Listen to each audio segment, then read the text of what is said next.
Kuna wakati Mungu ambao kwa salama, Mungu mzima anatambia Mungu wewe kwamba tukutane. Akaamua kujitembeza mwenyewe akirukaruka. Kwa sababu huyu ni mfupi, kwa hiyo tukutane. Si haiwezekani. Ama wale wanakuta vidole vingine fupi, mkono mmoja na mkono mdogo. Kuna kundi ambaye alijionea nguo 2 years ago kule nyumbani.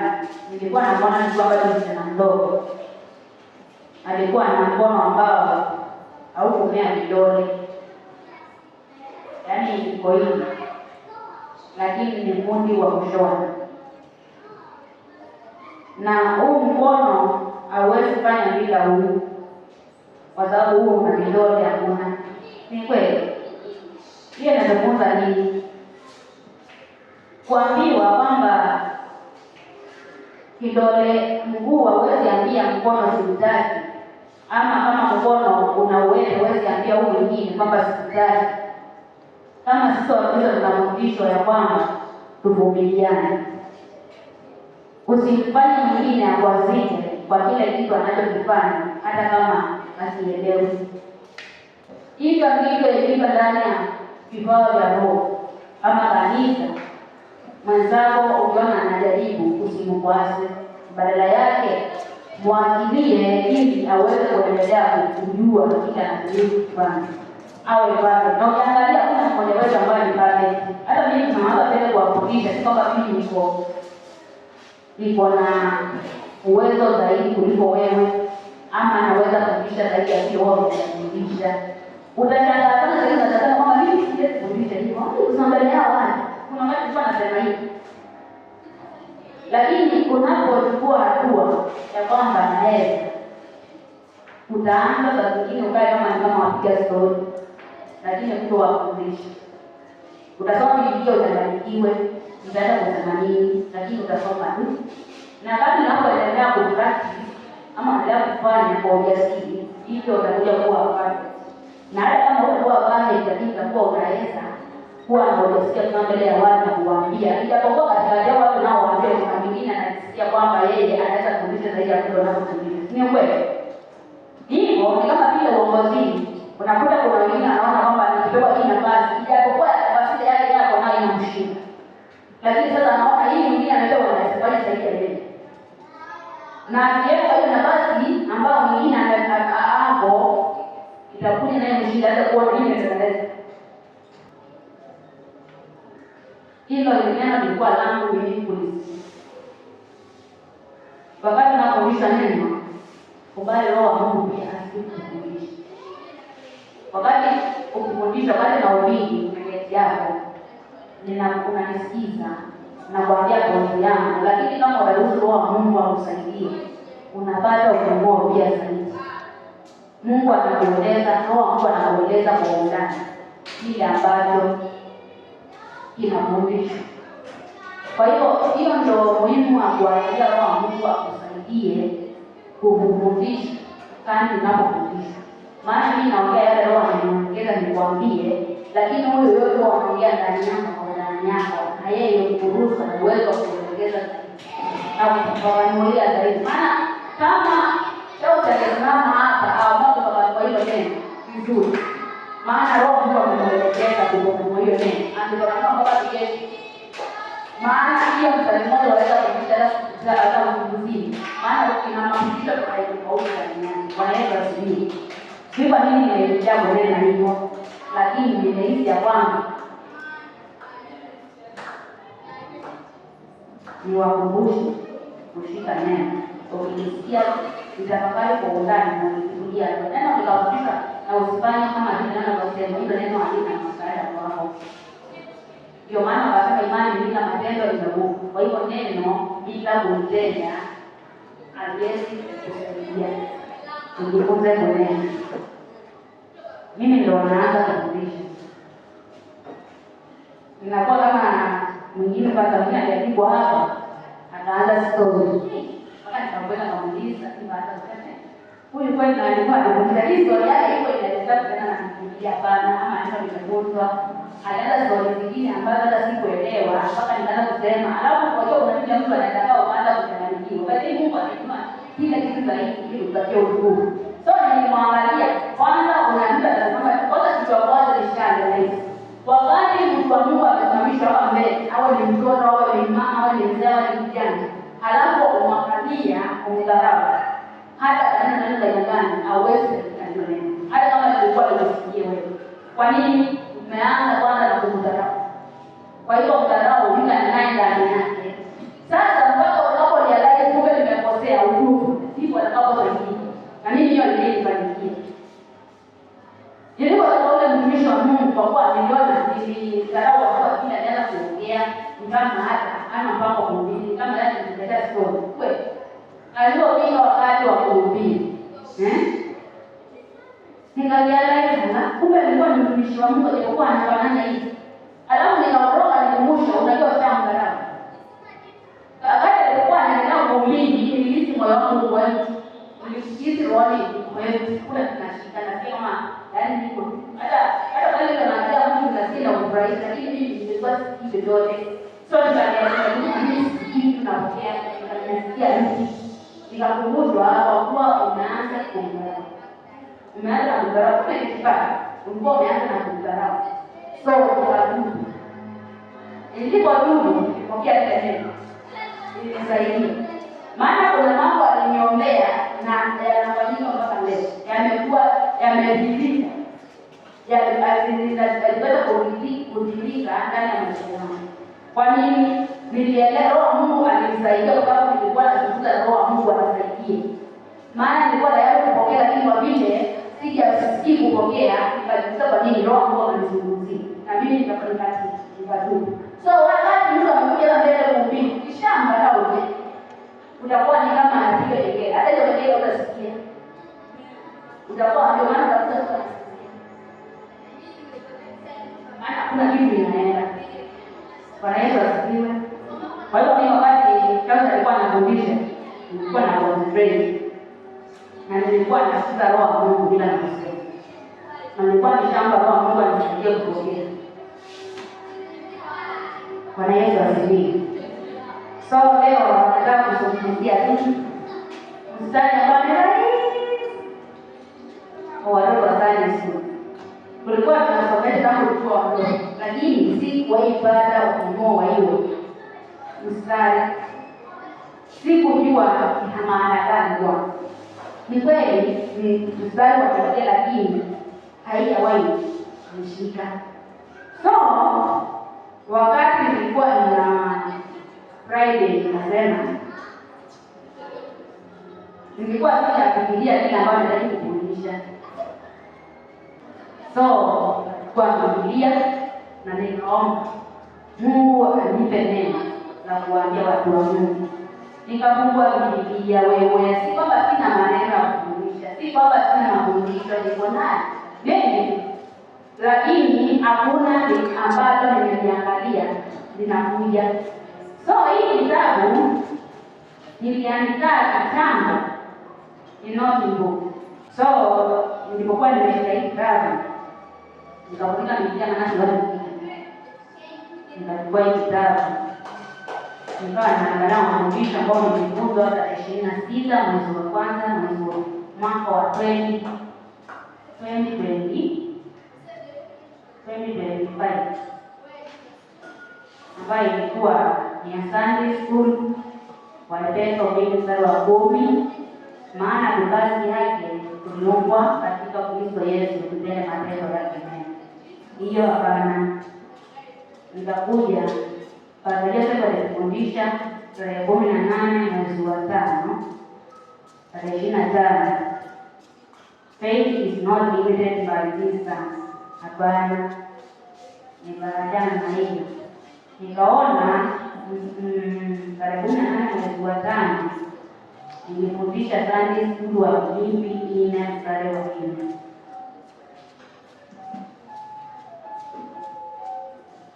Na nikaishia hapo.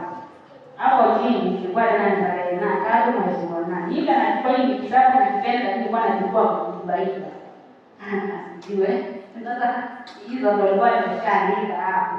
So niliposhika ile, nilipoona hii ya tarehe 18 mwezi wa 5 tarehe 25 wa Filipi 4 mstari wa 4, au akaniambia ndio hii. Nikafunga kitabu, nikachukua Biblia. Bwana Yesu asifiwe. Sasa mnakubaliana na mimi kwamba Mungu anataka msikie hii. Alafu unajiuliza sasa hiyo ni nini? Wafilipi 4 mstari wa 4 nasemaje? Neno inasemaje? Wafilipi 4, hata mtu analala usingizi anaimba kama wimbo. Wafilipi 4 nani anajua? Wafilipi 4 mstari wa 4 nasemaje?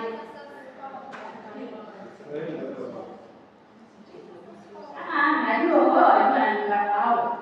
Lakini mtamu ndio tayari. Sasa inaje niulize tena. Hiyo mstari hakuna mtoto wa Sunday school asiyejua.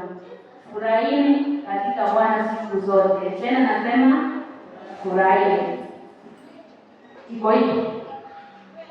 Wafilipi 4 mstari wa 4. Furahini katika Bwana siku zote. Tena nasema furahini. Lakini nikaendelea hapo mbele mpaka mstari wa 14. Wafilipi 4 mstari wa 4 kuanzia mstari wa 4 mpaka mstari wa 13. Nitasoma. Furahini katika Bwana siku zote, tena nasema furahini. Upole wenu na ujulikane na watu wote. Bwana yu karibu. Msijisumbue kwa neno lolote, bali katika neno kwa kusali na kuomba pamoja na kushukuru haja zenu na zijulikane na Mungu. Na amani ya Mungu ipitayo akili zote ikawahifadhi mioyo yenu na nia zenu katika Kristo Yesu. Hatimaye ndugu zangu, mambo yoyote yaliyo ya kweli, yoyote yaliyo ya staha, yoyote yaliyo ya haki, yoyote yaliyo safi, yoyote yenye kupendeza, yoyote yenye sifa njema, ukiwapo wema wowote, ikiwapo sifa nzuri yoyote, yatafakarini hayo mambo mliyojifunza kwangu na kuyapokea na kuyasikia na kuyaona kwangu. Yatendeni hayo, na Mungu wa amani atakuwa pamoja nanyi. Nafurahi sana katika Bwana, kwa kuwa saa za mwisho mmeuisha tena fikra zenu kwa ajili yangu, kama vile mlivyokuwa mkinifikiri hali yangu, lakini hamkupata nafasi. Si kwamba nasema haya kwa kuwa nina mahitaji, maana nimejifunza kuwa radhi na hali yoyote niliyo nayo. Najua kudhiliwa, tena najua kufanikiwa.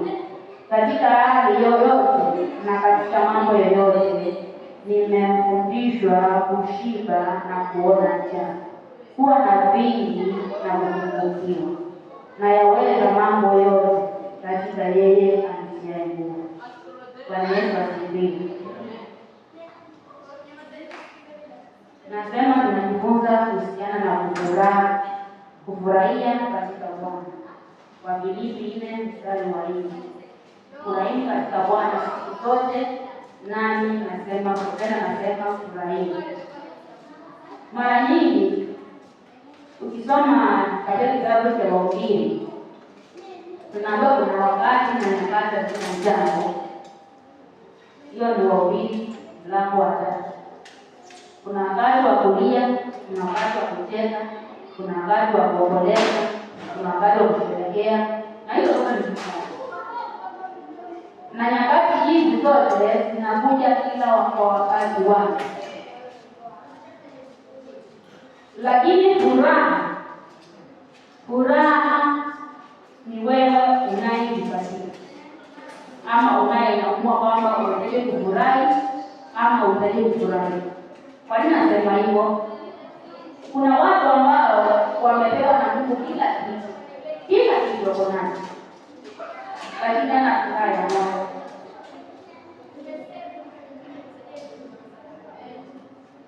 Kuna mtu ameshiba, lakini pamoja kuwa ameshibishwa, hana furaha ya moyo. Sasa huyu mtu unakuta wakati wote nyakati zote yeye hana furaha. Unakuta uso umekunjana, mtu ameseka maneno kwa sababu hana furaha. Na mtu anapokosa furaha, inachofuata ni magonjwa. Magonjwa yanapata nafasi ndani ya mwili kwa sababu hayana furaha. Ukisoma Mithali kuna penye nasema kwamba moyo usio na furaha, yaani hiyo moyo usio na furaha unaleta magonjwa ya kifuba. Kifuba inakuwa na magonjwa, yaani unakuwa na magonjwa mwilini, maana moyo huo hauna furaha. Unakuta mtu ameshikwa na pressure, maana na furaha anafikiria sana mpaka anakosa furaha. Unakuta mtu sukari imekuwa imepanda na kushuka kwa sababu anafikiria ana furaha. Sasa furaha tunajua ya kwamba furaha ni kiungo. Furaha ni kiungo muhimu ndani ya mwili wa mwanadamu, ndani ya maisha ya mwanadamu. Si kiungo ama mtakitaje, lakini furaha ni nyakati muhimu. Nyakati za furaha ni muhimu ndani ya maisha ya mwanadamu. Kwa hiyo tunapoambiwa tufurahi katika Bwana siku zote, ni kumaanisha Mungu anatuambia ya kwamba tunataka kuwa na furaha wakati wowote, maana furaha huleta afya ndani ya mwili yetu. Furaha huleta inakupatia maisha marefu. Maana mtu anapokuwa mgonjwa, magonjwa yanapoingia ndani ya mwili, kwa vile mateso mwanadamu anayoyapitia, hawezi ishi maisha marefu kama Mungu anataka kuishi. Kwa sababu gani? Huyo mtu mwenyewe amenyima haya maisha marefu kuishi. Kwa kuwa amekataa nini? Kuwa hajataka kuwa na furaha. Amezingatia huzuni aliyonayo, amezingatia yale yanayomzunguka, akasahau kujipatia furaha. Na ndio maana maandiko mlango wa kitabu cha Zaburi 100 inasema njooni mbele zangu kwa shukrani. Kuna Biblia inasema njooni mbele zangu kwa furaha. Nani namja soma kuna Biblia inasema njooni kwa mbele zangu, kama inasema njooni mbele zangu kwa furaha. Malangoni mwangu na shukrani. Yaani hii na ingine inasema njooni kwangu na furaha, malangoni mwangu na shukrani. Ingine inasema njooni kwangu kwa shukrani na malangoni mwangu kwa kufurahi. Kwa nini? Mungu anataka watu wanaoenda mbele zake wakiwa na furaha ndani ya moyo. Hataki watu wanaomwendea katika hali ya huzuni, anataka watu wanaomwendea katika hali ya furaha, watu ambao wameacha mizigo yao.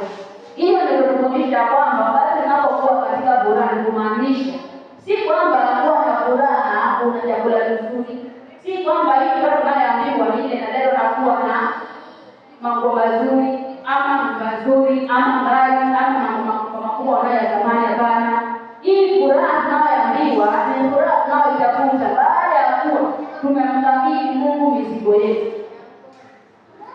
Ni kumaanisha furaha hii inapatikana wakati unapompatia Mungu yale ambayo yanakutatiza, yale ambayo yanakupatia huzuni, yale ambayo yanakuhuzunisha, unamkabidhi Mungu, alafu unakuwa na furaha ndani yake.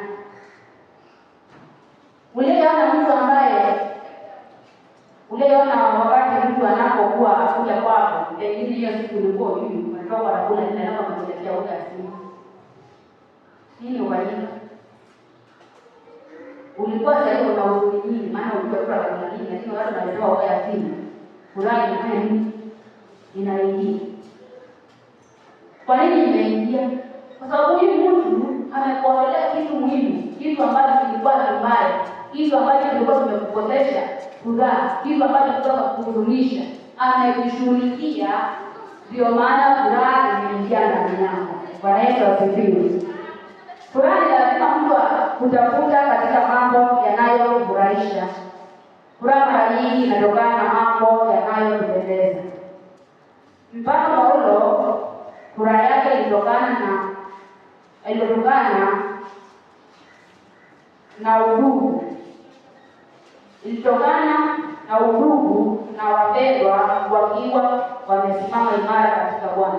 Hiyo ni Wafilipi 4 mstari wa 1 na mstari wa 2. Paulo alifurahi. Paulo ndio ilikuwa furaha yake, ya kwamba alifurahia kwa sababu alikuwa anaona wa Kristo ama wapendwa wakiwa wamekaa pamoja kwa umoja na kwa ushirikiano. Katika wale katika wakati walikuwa amewafundisha neno la Mungu, wamemjua Mungu, wamemwelewa Yesu, alafu hawakuacha hawakushika tu kile walichofundishwa, bali waliishi kwa kushirikiana. Wale waliofundishwa ya kwamba umoja wa vipawa. Wakati kuna umoja wa vipawa, kunakuwa na umoja wa nguvu, si kweli? Maana hautasikia vibaya mwingine akifanya kile ambacho wewe, yaani utaona akibarikiwa kufanya kile ambacho anakifanya, bali wewe utakuwa na utataka mshirikiane kwa kile chako, kiongeza kile cha huyu kinakuwa ngapi? Mbili. Sasa kipawa kile ulichonacho cha uimbaji, ukishirikisha mpigaji vyombo, kina ile ibada inakuwa ya kuvutia na wewe inakuwa na furaha. Kama ni bora kufundisha kama hivi, kuna mwingine anaendelea kuamiza. Ninapofundisha, kuna mwingine alikuwa amekosa furaha akisikia neno la Mungu. Wewe una uwezo wa kuona yeye huyo mtu anawakilisha na mtu mmoja ile muujiza wa Mungu. Na kwa kile muujiza unapewa cha kuleta muujiza, Mungu anakuambia wewe unaombea yule ile na muombeea furaha ya Mungu inaingia ndani yake. Maana Mungu anasema nini? Furahini katika Bwana siku zote. So ile furaha inaingia ndani yake, maana vipawa vingi vimeunganishwa vinaleta furaha kwa yule mtu ambaye alikuwa na hiyo furaha. Na Yesu asifiwe. So hiyo ilikuwa ni furaha kubwa kwa Paulo kwa kuwa aliona wapendwa wakiwa na ushirika na kuwa na umoja. Ikampendeza na akasema mimi nimefurahi. Mimi nifanye nini? Mimi nimefurahi.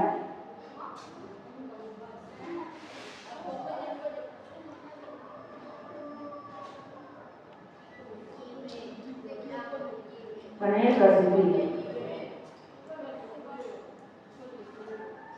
Na wakiwa na nia moja au mapendo, wakiwa na nia moja, hiyo ilimpatia Paulo kuwa na furaha. Kumaanisha Roho wa Mungu naye alikuwa na furaha, maana walikuwa wana nia moja.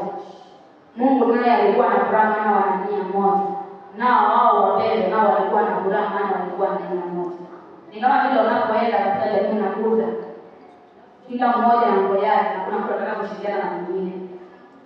Kuna ile anaona uchungu kwa vile ameona mwenzake vile nimejenga nyumba, nikimsaidia huyu kushirikiana na yeye atainua nyumba, lakini nataka niwe kuongeza. Sio na familia sio hivyo.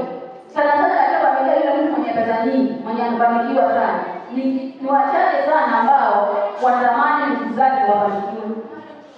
Ni wachache sana wanatamani wengine wawe na furaha bila nayo.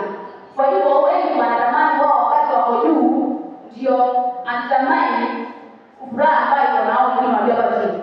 Kama wengine anajua vizuri, itabidi yeye au yeye anawaletea mtu ambaye nzuri. Kama anajua vizuri, itabidi yeye ndio awe anayewatumia pesa na gharama ya mambo wale vizuri, ndio furaha yao iwe. Lakini wakati wanapokuwa na umoja katika familia, ndio maana tena sema kwa Zaburi 103 nasema nini? Ni 133.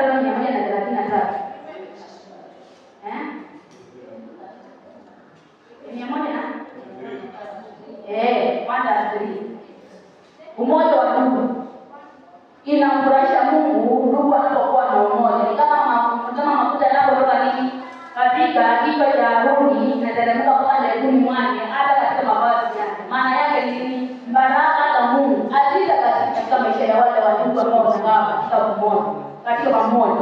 Maana furaha ya Mungu itakuwa juu yao, amani ya Mungu itakuwa juu yao, na ushirika wa Mungu utakuwa juu yao, na watafanikiwa kila kitu wanachokifanya. So ile baraka zitakuwa nyingi, yatakuwa zitatimilika. Kwa sababu nini? Wana umoja. Na watu walio na umoja wao wana nia moja.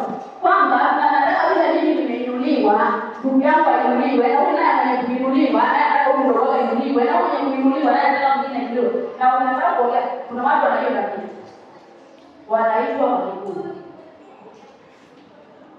Mkikuyu utaona mwenye ambaye hana uwezo na Mungu.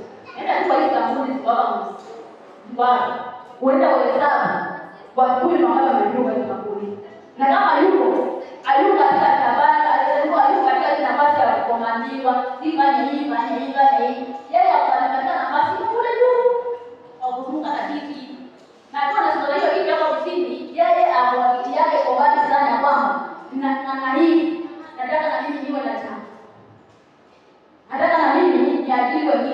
ajibiwe. Na yeye anajua ukikuta ameshafungua biashara, utakuta wengine ambao wanafanya kazi na mwenzake mjele kama mwingine na yeye kama mwingine na wameshapanga vile ambavyo wanakusanya pesa wafungue biashara yao. Waje kuadhibiwa. Na yule ambaye anafanya zaidi anaadhibiwa, anakuta ndugu zake sana na basi anawaleta wale biashara yake. Wanafanya kazi na yeye ile biashara yake akimsaidia kwamba alikuwa anaomba pesa, alikuwa anakuja kumpa mtu pesa. Alieleza tofauti ya kumshirikisha alio ile wao wanafanya lakini na yeye hapana. Si ndio? Hiyo ndio furaha. Hiyo ndio furaha ambayo iko katika Bwana. Maana hiyo furaha inakuwa ni furaha ambayo ina ushirika wa Mungu ndani yake. Kama wewe unafanya kazi kwa kumpatia akule akitaka pesa chakula umpe, akitaka wasubiri watoto umpe, akitaka pesa ya kununua nini mgonjwa kama mtoto anataka kumpe. Kwa nini wewe usifanye na yeye au vile wewe ulivyo? Ili furaha ya Mungu ikamilike ndani yako. Kwa nini?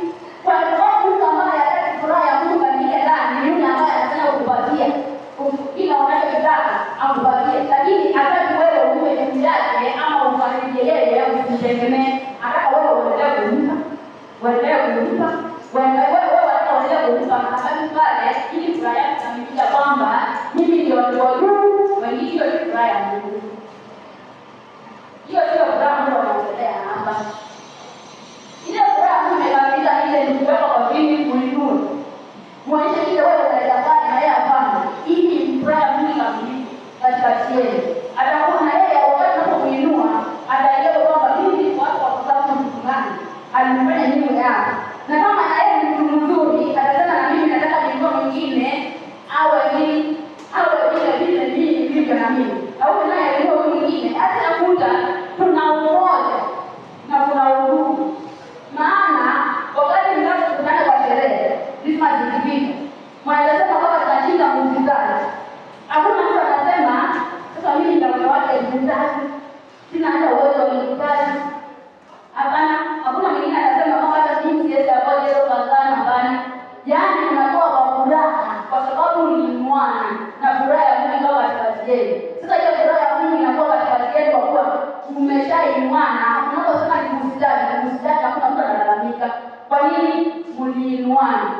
Lakini kama wewe ni mmoja ambaye ndio umekubali wakati pale juu peke yake, hao wengine hawana. Ile siku ya kelele watakuangalia wewe, si ndio? Alafu nini itafanyika baadaye?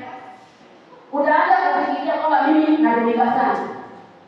Mimi bwana ndio kila kitu, malalamisha anaanza kwa nini?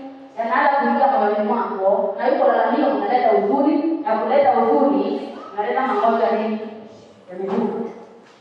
Utakuta amekuwa mapema watu wanaanza kusema ndio tunataka sadaka, mwingine naye anaimba kwa hivyo mwingine sadaka kwa sababu alikuwa anataka yeye ambaye kumbe huyo amekuwa sadaka nini?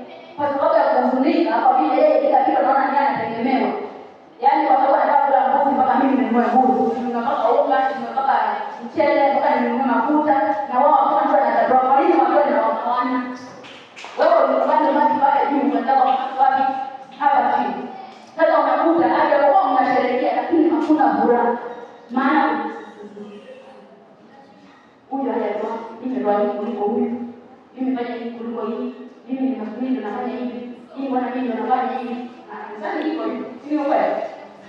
Kanisani kuna watu ambao wanamletea Mungu huko kilalamika.